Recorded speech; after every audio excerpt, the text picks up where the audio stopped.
Hello everyone, welcome to Sanmarga classes. 24ನೇ ಪ್ರಶ್ನೆ ನಮ್ಮ ಸಂವಿಧಾನ ಎಂಬಂತಹ ಚಾಪ್ಟರ್ನಿಂದ ಭಾರತೀಯರ ದೈನಂದಿನ ಜನಜೀವನದಲ್ಲಿ ಸಮಾನತೆ ಹಕ್ಕಿನ ಪಾತ್ರವನ್ನ ವಿವರಿಸಿ ಅಂತ ಕೇಳಿದ್ದಾರೆ. ಸಮಾನತೆ ಹಕ್ಕು ಅಂದ್ರೆ ಏನು? ಪ್ರಜಾಪ್ರಭುತ್ವದ ಯಶಸ್ಸಿಗೆ ಈ ಹಕ್ಕು ಅತಿ ಮುಖ್ಯವಾಗಿದೆ. ಯಾಕೆಂದ್ರೆ ಅಗತ್ಯವಾಗಿದ್ದು ಯಾಕೆ ಅಂತಂದ್ರೆ ಈ ಸಮಾನತೆ ಹಕ್ಕಿನ ಪ್ರಕಾರ ಯಾರೂ ಕೂಡ ಶ್ರೇಷ್ಠರಲ್ಲ. ಎಲ್ಲರಿಗೂ ಸಾಮಾಜಿಕ, ಆರ್ಥಿಕ, ಶಾಸನಾತ್ಮಕವಾಗಿ ಸಮಾನ ಹಕ್ಕುಗಳನ್ನ ನೀಡಲಾಗಿದೆ. ಎಲ್ಲರೂ ಸಮಾನರು ಕಾನೂನಿನ ಮುಂದೆ, ಕಾನೂನಿಗಿಂತ ಯಾರೂ ಶ್ರೇಷ್ಠರಲ್ಲ ಎನ್ನುವುದು ಈ ಸಮಾನತೆಯ ಹಕ್ಕು. ಓಕೆನಾ? ಸೊ ಶಾಸನಾತ್ಮಕವಾಗಿ, ಸಾಮಾಜಿಕವಾಗಿ, ಆರ್ಥಿಕವಾಗಿ ನಮಗೆ ಸಮಾನತೆಯನ್ನ ಕಲ್ಪಿಸಲಾಗಿದೆ.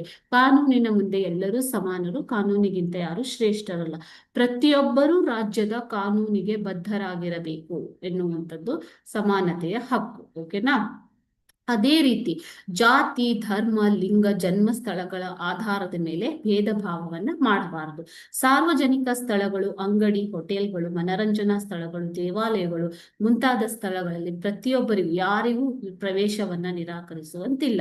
ಸರ್ಕಾರಿ ಉದ್ಯೋಗ ಸೇರಲು ಪ್ರತಿಯೊಬ್ಬರಿಗೂ ಸಮಾನ ಅವಕಾಶವನ್ನ ನಮ್ಮ ಸಂವಿಧಾನವು ಒದಗಿಸಿದೆ. ಅಸ್ಪೃಶ್ಯತೆಯನ್ನು, ಸಮಾನ ಹಕ್ಕಿನ ಮುಖಾಂತರ ಅಸ್ಪೃಶ್ಯತೆಯ ಆಚರಣೆಯನ್ನ ಮಾಡುವಂತಿಲ್ಲ.